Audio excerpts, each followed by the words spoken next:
Welcome back to Lawvista. In this video we are studying section 15 जो deal करता है specific performance कौन obtain कर सकता है।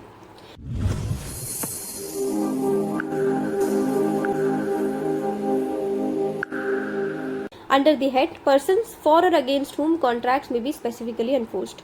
तो सेक्शन 15 बताता है कि कौन लोग स्पेसिफिक परफॉर्मेंस के लिए कोर्ट जा सकते हैं, और 19 में बात होती है कि किसके अगेंस्ट में स्पेसिफिक परफॉर्मेंस लिया जा सकता है। तो सबसे पहला बताया जाता है एनी पार्टी देयर टू, जो पार्टीज कॉन्ट्रैक्ट में जिन पार्टीज ने एंटर किया है वो पार्टीज कोर्ट जा सकती है स्पेसिफिक परफॉर्मेंस के लिए।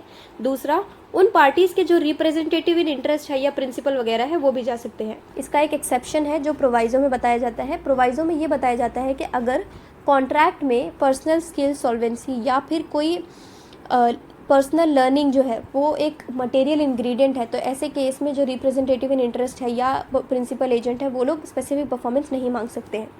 फॉर एग्जांपल के ए और बी कॉन्ट्रैक्ट में एंटर करते हैं।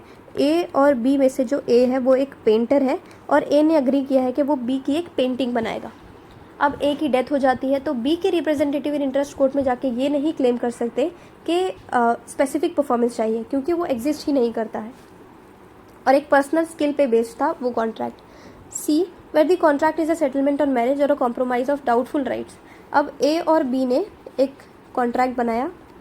फॉर एग्जांपल ए और बी सेम फैमिली मेम्बर्स हैं। फिर ए और बी ने डिसाइड किया कि एक प्लॉट ऑफ लैंड है जो सी को ट्रांसफ़र की जाएगी। अब इस कॉन्ट्रैक्ट के थ्रू सी को एक बेनिफिट मिल रहा है इस कॉन्ट्रैक्ट के थ्रू, जबकि वो उस कॉन्ट्रैक्ट का पार्टी नहीं है। फिर भी अगर वो बेनिफिशियली एंटाइटल्ड है तो वो कोर्ट में जाकर उस कॉन्ट्रैक्ट का स्पेसिफिक परफॉर्मेंस मांग सकता है। डी क्लॉज क्या कहता है? Where the contract has been entered into by the tenant for life in due exercise of a power the remainderman. तो सबसे पहले समझते हैं कि रिमाइंडर मैन कौन होता है। जब एक प्रॉपर्टी, इस केस में जो क्लॉज डी में बताया है वहाँ पे अगर एक टेनेंट है, उस टेनेंट को फॉर लाइफ एक प्रॉपर्टी दी गई है टेनेंसी पे, तो एक लैंडलॉर्ड है उसने टेनेंट को दिया हुआ है, जब तक कि टेनेंट जीवित होगा, जब तक कि टेनेंट की लाइफ है तब तक कि वो उस प्रॉपर्टी पे रहेगा, और जब टेनेंट की डेथ हो जाती है तो टेनेंट उस प्रॉपर्टी को दोबारा से टेनेंट के पास जो प्रॉपर्टी है वो लैंडलॉर्ड के पास में रिवर्ट बैक हो जाती है, ट्रांसफ़र हो जाती है। तो फॉर एग्जांपल के लैंडलॉर्ड भी उस टाइम पे लैंडलॉर्ड की भी डेथ हो जाती है तो लैंडलॉर्ड के जो लीगल हायर्स होंगे उनके पास प्रॉपर्टी ट्रांसफ़र होगी। तो जब प्रॉपर्टी रिवर्ट बैक होकर जिन लोगों के पास आती है वो लोग रिमाइंडर मैन कहलाते हैं।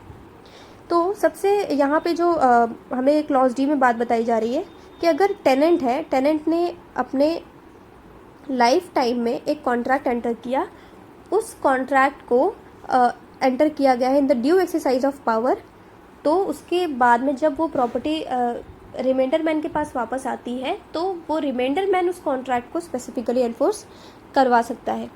क्लॉज ई बताता है a reversioner in possession where the agreement is a covenant entered into with his predecessor. अब इसे हम कैसे समझेंगे कि अगर एंसिस्टर है, किसी पर्सन है के एंसिस्टर्स ने कोई कॉन्ट्रैक्ट एंटर किया है and now the successor inherits the property. तो एक ए पर्सन है, एक ए पर्सन के जो ग्रैंडफादर हैं, ग्रैंडफादर ने एक कॉन्ट्रैक्ट एंटर किया था और उस कॉन्ट्रैक्ट के थ्रू ग्रैंडफादर ने ये अग्री किया था दूसरी पार्टी के साथ में, दूसरी पार्टी ने अग्री किया था कि वो एक वॉल है, पर्टिकुलर वॉल, वो उस घर के पास कंस्ट्रक्ट नहीं करेंगे। ऐसा दूसरी पार्टी ने ग्रैंडफादर के साथ में एंटर किया था। अब ग्रैंडफादर की डेथ हो जाती है तो जो ए पर्सन है जिसके पास में वो प्रॉपर्टी आई है, वो पर्सन यानी कि ए पर्सन उस कॉन्ट्रैक्ट को जिसके थ्रू ये अग्री किया गया था कि जो एक पर्टिकुलर वॉल है वो कंस्ट्रक्ट नहीं की जाएगी, उस कॉन्ट्रैक्ट को एनफोर्स करवा सकता है ये ए पर्सन। तो a reversioner in possession where the agreement is a covenant entered into with his predecessor in title and reversioner is entitled to the benefit of such covenant. अब A का भी benefit होगा ना, अगर wall यहाँ पर construct कर ली गई तो हो सकता है ए को कोई मॉनिटरी डैमेज पहुँचे, तो ऐसे केस में जो पर्सन है जिसके प्रीडेसेसर ने कॉन्ट्रैक्ट एंटर किया था वो पर्सन उस कॉन्ट्रैक्ट को एनफोर्स करवा सकता है। अब यहाँ पे अगर आप एक टर्म देखेंगे तो यहाँ पे लिखा हुआ है अ रिवर्जनर इन पोजेशन, यानी कि जो ए पर्सन है उस प्रॉपर्टी के फिलहाल पोजेशन में है।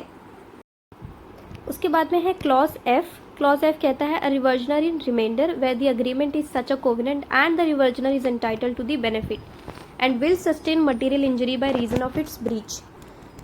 तो ऊपर हमने क्या देखा कि जो रिवर्जनर है जिसके पास में उसके सक्सेसर है वो उसके ग्रैंडफादर के पास से प्रॉपर्टी उसके पास में आने वाली है, लेकिन जो ई क्लॉज है यहाँ पर वो रिवर्जनर पोजेशन में है और एफ में वो रिवर्जनर इन रिमाइंडर है, यानी कि वो अभी प्रॉपर्टी पर पोजेशन उसे नहीं मिला है बट उसको मिलेगा in future.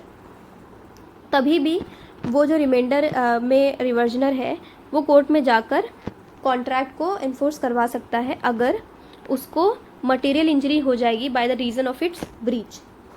Clause F A जो है वो 2018 के अमेंडमेंट के बाद ऐड किया गया था, जिसके थ्रू अगर लिमिटेड लायबिलिटी पार्टनरशिप ने एक कॉन्ट्रैक्ट में एंटर किया है और सब्सीक्वेंटली वो लिमिटेड लायबिलिटी पार्टनरशिप अमालगमेट हो जाती है दूसरी एलएलपी के साथ में।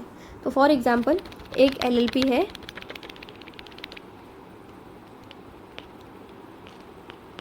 इसका नाम ए है और वो अमालगमेट हो जाती है एक बी एलएलपी कंपनी के साथ में लिमिटेड लायबिलिटी पार्टनरशिप के साथ में। तो इनका जो अमालगमेशन होता है उसके बाद एक नई कंपनी फॉर्म होती है ए एंड बी एलएलपी। तो जो न्यू कंपनी है ए एंड बी एलएलपी वो कॉन्ट्रैक्ट को एनफोर्स करने के लिए स्पेसिफिक एनफोर्समेंट के लिए कोर्ट जा सकती है। क्लॉज जी कहता है where company has entered into a contract and subsequently becomes amalgamated with another company. तो एक कंपनी है, एक ए कंपनी ने एक कॉन्ट्रैक्ट एंटर किया, उसके बाद में कॉन्ट्रैक्ट एंटर होने के बाद वो एक बी कंपनी के साथ अमालगमेट हो जाती है और A and B company establish होती है। तो जो ए कंपनी ने कॉन्ट्रैक्ट एंटर किया था उस कॉन्ट्रैक्ट के एनफोर्समेंट के लिए A and B company court में जा सकती है कि उस कॉन्ट्रैक्ट का स्पेसिफिक परफॉर्मेंस किया जाए, उस कॉन्ट्रैक्ट का स्पेसिफिक एनफोर्समेंट कोर्ट के थ्रू डायरेक्ट किया जाए। When the promoters of a company have before its incorporation enter into a contract, तो एक कंपनी के इस्टेब्लिशमेंट के पहले हमें पता है कि प्रोमोटर्स होते हैं, वो प्रोमोटर्स बाद में डायरेक्टर्स बनते हैं। तो अगर उन प्रोमोटर्स ने किसी कॉन्ट्रैक्ट में एंटर किया है और उस कॉन्ट्रैक्ट के एंटर होने के बाद में कंपनी इस्टेब्लिश होती है, तो अगर कंपनी ने उसके टर्म्स को वारंट किया है तो वो कंपनी जो है वो उस कॉन्ट्रैक्ट को एनफोर्स कर सकती है, provided that the company has accepted the contract and has communicated such acceptance to the other party to the contract। अब कंपनी ने उस कॉन्ट्रैक्ट को उसके टर्म्स को एक्सेप्ट करना चाहिए और उसका एक्सेप्टेंस का कम्युनिकेशन के उस कॉन्ट्रैक्ट को हमने एक्सेप्ट किया है उसका कम्युनिकेशन अदर पार्टी के साथ में कंपनी करनी चाहिए। ये हमें क्लॉज एच का प्रोवाइजो बताता है। तो आई होप सेक्शन 15 क्लियर होगा। सेक्शन 15 में कोई डाउट रहता है तो आप मुझे कमेंट सेक्शन में पूछ सकते हैं।